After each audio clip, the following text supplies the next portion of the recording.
America నుండి ఇండియాకి డబ్బులు పంపాలంటే ఇప్పటికీ ఆ పాత పద్ధతులేనా? అందుకే వచ్చేసింది మై పర్సు.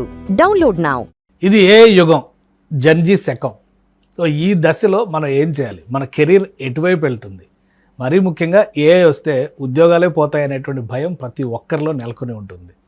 ఎన్ఆర్ఐల పరిస్థితి ఇంకా దయనీయంగా ఉందనే ప్రచారం మీడియాలో హోరెత్తిపోతుంది. ఇందులో వాస్తవం ఎంత? అమెరికాలో ఉన్నటువంటి తెలుగు వాళ్ళు సంతోషంగా ఉన్నారా? మారుతున్నటువంటి విధానాలు, ప్రభుత్వాలు చేస్తున్నటువంటి ప్రకటనలు మన తెలుగు ప్రజలకు ఏమైనా ఇబ్బంది కలిగిస్తున్నాయా? ఫ్యూచర్ని దృష్టిలో పెట్టుకొని చూస్తే మీరు కెరియర్ పరంగా టెక్నాలజీ రంగాన్ని ఎంచుకోవడమే మెరుగైనటువంటి మార్గం. చాలా ప్రశ్నలు కనిపిస్తున్నాయి. వీటన్నిటికీ సమాధానాలు ఎవరు చెప్తారు?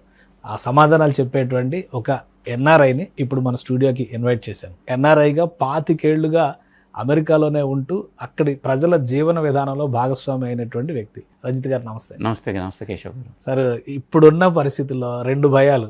ఒకటేమో కెరియర్ ఏమైపోద్దా అని ఆందోళన, ఇంకోటేమో పాలసీస్ చేంజెస్. అన్నిటికీ మించి చాలా షార్టేజ్, అంటే రీల్ ఏజ్లో ఉన్నట్టుగా ఉందన్నమాట ఈ జెన్జీ. ఏదైనా కానీ నిమిషంలో అయిపోవాలి, లేదంటే మన పరిస్థితి ఏంటనే ఒక అయోమయం వచ్చేస్తుంది. ఏంటి సార్, ఎట్లా ఉంది అసలు మన తెలుగు వాళ్ళ పరిస్థితి అమెరికాలో? మీరు ఇండియా వచ్చారు, ఇక్కడ పరిస్థితి చూసినాక మీకు ఏమనిపించింది? ఏఐ వలన ఇంపాక్ట్ లేదన్ను ఉందండి. నేను పాజిటివ్గా ఆలోచిస్తానండి. నెక్స్ట్ 2 years కొంచెం ఇంపాక్ట్ ఉంటుంది నా ఉద్దేశంలో. చాలా చూస్తాము జాబ్ లాసెస్. అలా అని కంప్లీట్లీ జాబులు పోవండి. మనకి ఎప్పుడు టెక్నాలజికల్ ఎవల్యూషన్ వచ్చినప్పుడల్లా మనకి చేంజ్ అయింది వరల్డ్. కొత్త రకాలైన జాబులు వచ్చాయండి. ఫర్ ఎగ్జాంపుల్, మీరు 20 years కింద ఆలోచిస్తే యూట్యూబ్కి డిజిటల్ మీడియాకి సంబంధించి ఆర్ డిజిటల్ మార్కెటింగ్ సంబంధించిన జాబ్స్ ఉన్నాయా అంటే లేవు, ఉన్నా చాలా తక్కువ ఉన్నాయి. సో ఇండస్ట్రియల్ రెవల్యూషన్ నుంచి మనం ముందు నుంచి ఇండస్ట్రియల్ రెవల్యూషన్కి వెళ్ళినప్పుడు జాబ్స్ మారాయంటే మారాయి. కంప్యూటర్స్ ఫస్ట్ వచ్చినప్పుడు మారాయంటే మారాయి. సో ఇప్పుడు వరల్డ్ ఎలా ఉందంటే చాలా ఫాస్ట్గా మూవ్ అవుతుంది. ఈ ల్యాండ్స్కేప్ ఏమవుతుంది అని అర్థం చేసి స్టెబిలైజ్ అవడం నా ఉద్దేశంలో 2 సంవత్సరాలు పడుతుంది. నేను ఎక్స్పెక్ట్ చేస్తుంది ఏంటంటే అండి, ఇప్పుడు పెద్ద కంపెనీస్ ఉన్నాయి. ఏఐ వలన వచ్చిన అడ్వాంటేజ్ ఏంటంటే, ఫర్ ఎగ్జాంపుల్ మీరు మీడియాలో ఉన్నారండి, కాంటెంట్ జనరేషన్ చాలా ఈజీ అయిపోయింది. మీరు ఒక ప్రాంప్ట్ ఇచ్చేసారు, మీకు కావాల్సింది వచ్చేసింది. సో అలానే ప్రతి ఫీల్డ్ ఆప్టిమైజ్ అయిపోయిందండి. సో నెక్స్ట్ ఏమవుతుందంటే, ఏఐ వలన చాలా ఐడియాస్ ఉన్నాయండి జనాలకి, ఇన్నోవేషన్ అంటాం. ఆ కొత్త ఐడియాస్ ఇంప్లిమెంట్ చేయడం చాలా ఫాస్ట్ అయిపోయింది. అంటే జాబ్స్ ఉంటాయి, జాబ్ ప్రొఫైల్స్ మారుతాయి, అంతేనా? అదొక ట్రాన్సిషన్ అవుతుందండి. జాబ్ ప్రొఫైల్స్ అంటే ఇప్పుడు ట్రెడిషనల్ జాబ్స్ అన్నీ పోయి ఇప్పుడు ఏజెంటిక్ ఏఐ అని వచ్చిందండి. ఏజెంట్స్ తోటి వాడతాము. తర్వాత ఈవెన్ కాంటెంట్ జనరేషన్ ఏఐ ద్వారా వాడతాము. తర్వాత ఇప్పుడు డేటా సెంటర్స్ బిల్డ్ చేస్తున్నారండి. Data centres combination of jobs అంటారు. ఇప్పుడు electrical engineer plus chemical engineering కలిపి వచ్చే కాంబినేషన్ ఉన్న జాబ్స్ వస్తాయి. Data centres, cooling for example, అది ఒక టైప్ ఆఫ్ జాబ్స్ అండి. రెండోది ఏంటంటే సాఫ్ట్వేర్ ఇంజనీర్స్ కూడా నా ఉద్దేశంలో ఇన్నోవేషన్స్ ఎక్కువ అవటం వలన స్మాల్ సైజ్ కంపెనీస్ వస్తాయండి, 50 or less పీపుల్. సో దానివల్ల ఏంటంటే మీకు ఇంతమంది అక్కర్లేదు చేయడానికి. పెద్ద కంపెనీస్ ట్రిమ్ అవుతాయి. దానివలన వర్క్ ఫోర్స్ కూడా హారిజాంటల్లీ డిస్ట్రిబ్యూట్ అయిపోద్ది చిన్న చిన్న కంపెనీస్లో. రెండోది ఏఐలో ఉన్న మనం ఇప్పుడు హైప్లో ఉందండి. బిజినెసెస్ అన్ని పెద్ద పెద్ద డబ్బులు పెట్టారు. సో రిటర్న్స్ కావాలి. సో స్టాక్ మార్కెట్ కూడా బాగా హైప్ అయింది, ఎవరికి తెలియదు. సో ఆ రిపకర్షన్స్ మనం వాడే ఏఐ డార్క్ కోడ్ అంటామండి సాఫ్ట్వేర్లో. అంటే మనకి కోడ్ రాయకుండా ఏఐ ద్వారా రాపిస్తున్నాం. దానివల్ల వచ్చే ప్రాబ్లమ్స్ ఏంటనేది ఇప్పుడు దాకా జనాలకు తెలియట్లా. ఏదన్నా పెద్ద ఇష్యూ వచ్చిందనుకోండి, ఎవరికి తెలియదు కోడ్ ఏమవుతుందిరా. సో దానివల్ల ఏంటంటే కంపెనీస్కి ఎన్నో మిలియన్స్ లాస్ రావచ్చు. దానివల్ల తీసుకునే డెసిషన్స్ మారిపోవచ్చు. ఓల్డ్ స్టైల్ ఆఫ్ ఇంజనీరింగ్కి వెళ్దామా, కంబైన్ చేద్దామా, ఫుల్ ఫ్లెజ్డ్ ఏఐ కాకుండా హ్యూమన్ ప్లస్ ఏఐ కాంబినేషన్ తోటి చేద్దామా, ఏఐ ప్లస్ ఓఐ అంటున్నారు, ఒరిజినల్ ఇంటెలిజెన్స్. సో ఆ 2 కాంబినేషన్ చేద్దామా.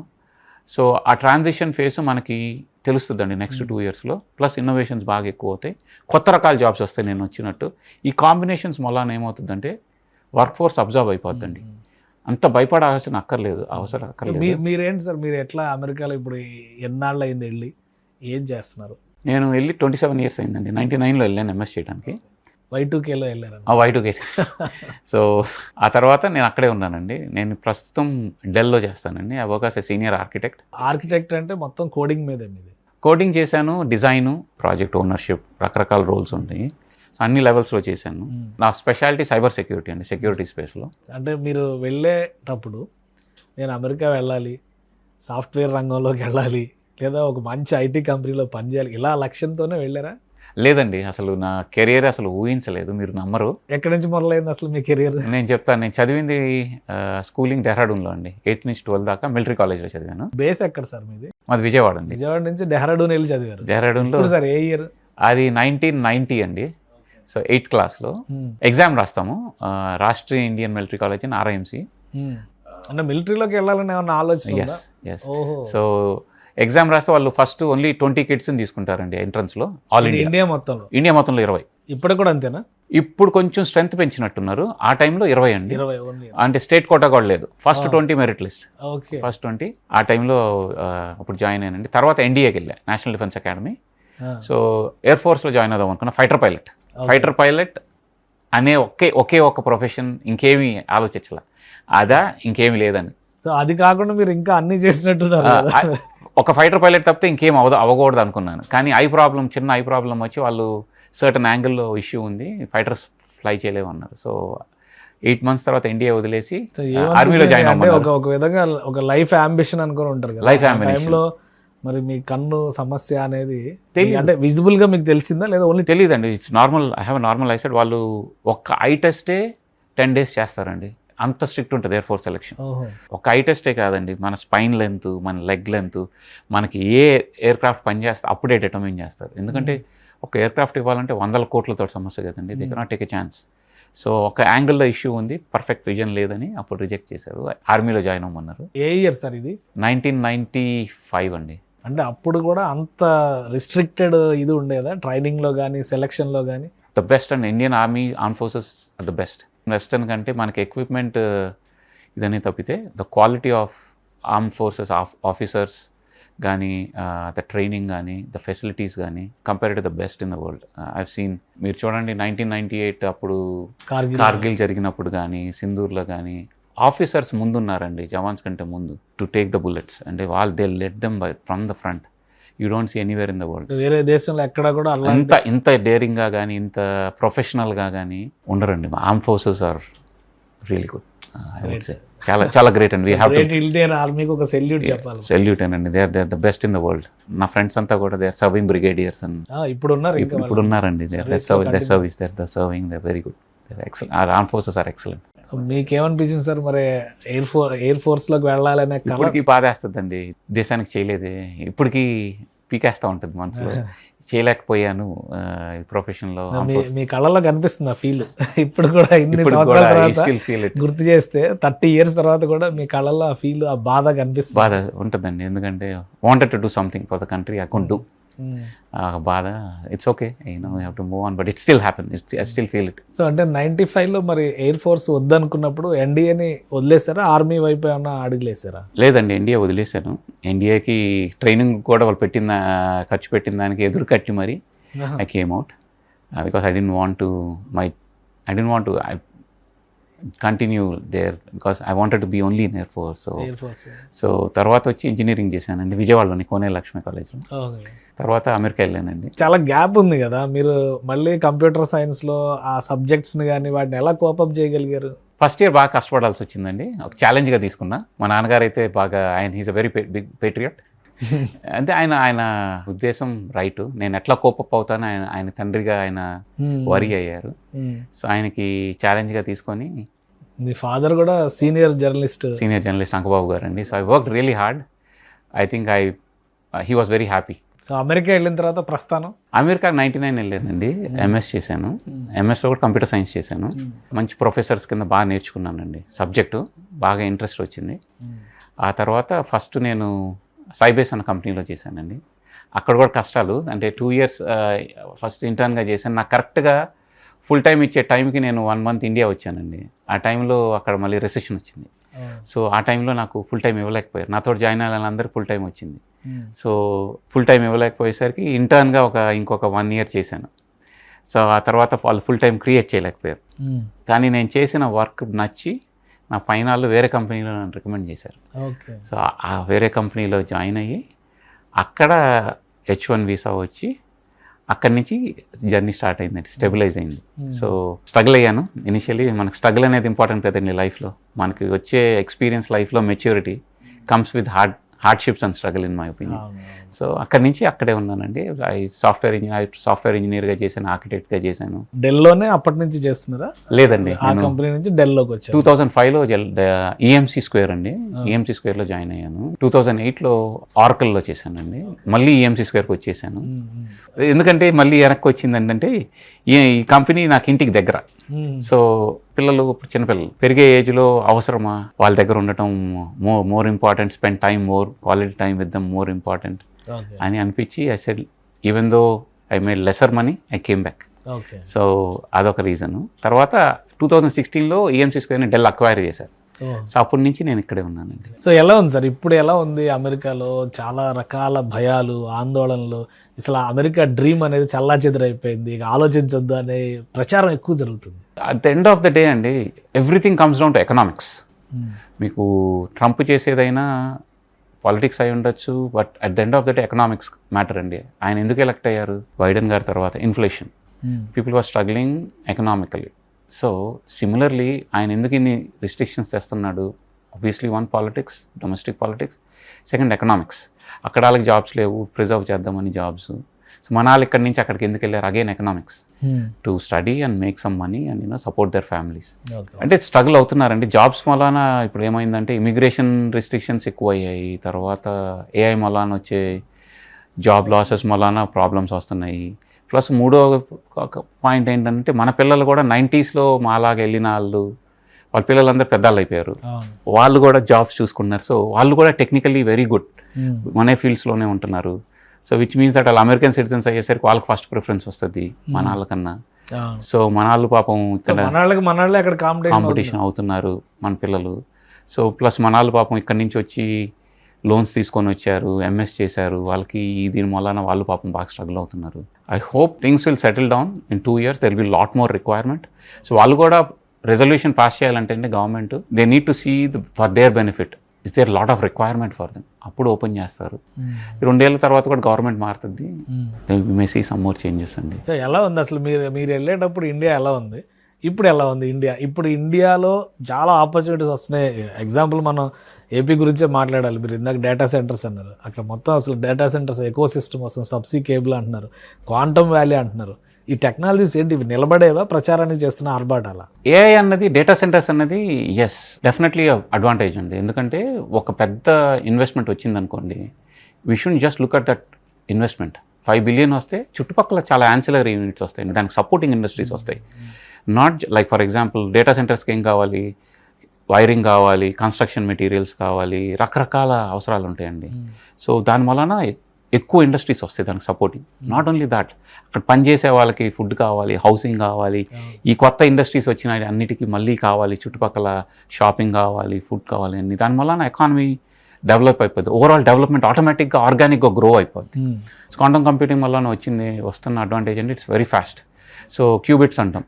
సో ఇప్పుడు మీకు నార్మల్ కంప్యూటర్లో 0, 1 ఉంటుంది, క్వాంటమ్ కంప్యూటర్లో క్యూబిట్స్ అంటాం, మల్టిపుల్ డైమెన్షన్స్ ఉంటుంది, 2 కాదు. So how do you, that means you process faster, much faster process చేస్తాము. కానీ దాంట్లో ఉన్న ప్రాబ్లం ఏంటంటే ఎర్రర్ రేట్స్ కూడా ఎక్కువ ఉంటాయి because of physical limits. So దాన్ని ఎట్లా సాల్వ్ చేస్తాం? సో ఈ ఛాలెంజెస్ అన్నీ చాలా ఉన్నాయండి కమర్షియలైజ్ చేయడానికి. అంటే మీకు నార్మల్ కంప్యూటర్లో వాడతానికి మళ్ళీ ఇంకా ఉన్నాయి. Classic computer to quantum computer communication ఎలా జరపాలి, క్వాంటమ్ కంప్యూటర్ నుంచి క్లాసిక్ కంప్యూటర్కి ఎట్లా కమ్యూనికేట్ చేయాలి. So these are all the challenges that need to be solved with security, scale, how do you make it commercial. So it's a long runway to go, but చేస్తుంది state government is in the right direction to create that infrastructure. ఇప్పుడు హైదరాబాద్ చూడండి, అప్పుడు నాయుడు గారు చేసిన vision వలన ఇంత development వచ్చింది, అంటే ఫ్యూచరిస్టిక్ థింకింగ్. సో ఇండియాలో ఫస్ట్ క్వాంటమ్ వ్యాలీ అని అమరావతిని క్లెయిమ్ చేస్తున్నారు. Correct. So first come first serve లాగా ఒక అడ్వాంటేజ్ అనేది వస్తుందా ఏపీకి ఈ రంగంలో? వస్తుందండి. So the investments will come in, you put up the infrastructure, you put up the right people, right components, right infrastructure, investments will automatically come in because you're building the ecosystem already. Ecosystem ante just not infrastructure, training the people too. Training the people in this technology, which means that when the thing comes in, you already have the people, you have the infrastructure ready. So and also the research can come in here and things can happen from here. Sir ఇప్పుడున్న జనరేషన్లో నేను స్టార్టింగ్లోనే చెప్పాను, Gen Z అని చెప్పని చాలా patience లేనటువంటి తరం. 1 minute రీల్ చూస్తే కూడా ఇలా స్క్రోల్ చేసేటువంటి తరం.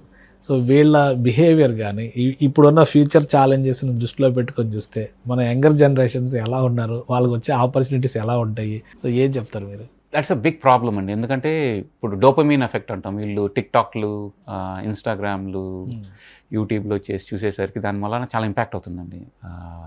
అన్నీ క్విక్గా కావాలనుకుంటున్నారు. బట్ మా పిల్లలకు కూడా చెప్తానండి, బోర్డమ్ ఇస్ సూపర్ పవర్ అంట. So the person who is willing to be bored is going to be the winner in this generation. Okay, patience, focus and consistency, ఈ 3 క్యారెక్టరిస్టిక్స్ ఉన్న వాళ్ళు they are going to win now, the future and forever. So ఈ 3 characteristics develop చేసుకోకపోతే you cannot win, because you cannot build great products. Great ప్రోడక్ట్కి normal ప్రోడక్ట్కి తేడా ఏంటంటే ఆ ఫినిష్ ఉంటుంది, లాస్ట్ ఫినిషింగ్ టచ్ ఉంటుందంటారు చూసారా, ఎంతో ఓపిక కావాలి. నేను ఒక ఫిలాసఫీ ఉంటుంది నాకు లైఫ్లో, beginning and end is always the toughest, everybody goes through the middle. So beginning ఎందుకు టఫ్ అంటే మనం స్టార్ట్ చేయటం problem, everybody goes through the middle. ఎండ్లో చాలా టఫ్ ఎందుకంటే we train to rush through, ఆ ఓపిక ఉండదు, తొందరగా ఫినిష్ చేసేద్దామని. కానీ ఆ ఏ లెవెల్లో ఫినిష్ చేస్తున్నారు అనేది కూడా ఇంపార్టెంట్. ఏ లెవెల్లో ఫినిష్ చేస్తున్నారు, ఆ మెటిక్యులస్, ఆ డీటెయిల్డ్, ఆ ఓపిక్గా చేసిన వాళ్ళ ప్రోడక్ట్స్ దే విల్ క్లిక్ అండి. That comes with patience. Life కూడా అంతే కదండి, మనం పుట్టినప్పుడు కష్టంగా ఉంటుంది, last stage of life is different, we go through the middle, is the same thing. So the philosophy of life is extremely important everywhere. So మీరు America రావాలని ఆశపడుతున్న వాళ్ళకి మీ తరఫు నుంచి మీరు ఏం చెప్తారు? మారిన విధానాలు కానీ వస్తున్నటువంటి అవకాశాలు కానీ వీటన్నిటిని దృష్టిలో పెట్టుకొని అమెరికా రావాలంటే ఏం చేయాలి? సో నేనేం చెప్తానంటే అండి, education wise America is extremely good. I mean say research చేసుకోవాలన్నా, నేర్చుకోవాలనుకున్నా, I would say look at different fields. So research on what is going to be viable in the future. So just for the employment sake కాదు. So what is the field you like, and and you have to మనం question చేసుకోవాలండి, is it replaceable by AI, what I'm going to do? So what are the opportunities 2-3 years ahead of time? So can I combine fields? What are the new fields, emerging fields that are coming up? So మనం కొంచెం research చేసుకోవాలండి. Because అంటే అందరికీ అలా సాధ్యం కాదు. మీరంటే ఇష్టపడిన ఫీల్డ్ దక్కకపోయినా కానీ కష్టపడి మీరు అనుకున్న ప్లేస్ రీచ్ అయ్యారు. బట్ అది సాధ్యమయ్యే పని కాదు కదా. సో మీరు ఆల్రెడీ అది పాస్ అయ్యి వచ్చారు కాబట్టి సింపుల్గా 2 మాటలు చెప్పండి, ఎలా రీచ్ అవ్వాలి? ఒకటే చెప్తానండి, younger generation, this is very important point I'm going to tell. To succeed in the future in the AI ఉన్న వరల్డ్లో this is the most important point. Domain knowledge అనేది చాలా ఇంపార్టెంట్ అండి. What I mean by domain knowledge అంటే, ఆ subject ఉంది చూసారండి, deep వెళ్ళాలి సబ్జెక్ట్కి. సో ఏఐ ఎప్పుడు కరెక్ట్గా పనిచేస్తుంది అంటే, మనం రైట్ క్వశ్చన్స్ అడిగినప్పుడు అండి. That only comes with deep domain knowledge. అంటే ఆ ఫీల్డ్లో బాగా వస్తే మనకు సబ్జెక్టు, ఇట్ డజంట్ మ్యాటర్ మీరు ఫ్రెషరా ఎక్స్పీరియన్స్డా కాదని. ఇప్పుడు మీరు చూడండి, ఎక్కువ లే ఆఫ్లు జనాలను తీస్తుంది ఎవరినంటే ఫ్రెషర్స్ని. ఎక్స్పీరియన్స్డ్ పీపుల్ ఎందుకు ఉంచుకుంటున్నారంటే, డొమైన్ నాలెడ్జ్ వాళ్ళకు ఉంది, institutional knowledge, and use it in the AI. ఆ డొమైన్ నాలెడ్జ్ కనుక యంగర్ జనరేషన్ డెవలప్ అయితే ఏ మూలాన్ని ఇంపాక్ట్ అవ్వరండి, very little impact. So basics, foundations strong ఉండాలండి. ఎందుకంటే నేను ఫ్యూచర్ జనరేషన్ ఆఫ్ ఇప్పుడు ఏఐ లీడర్స్ కూడా ఒక క్వశ్చన్ అడుగుతాను ఎప్పుడండి.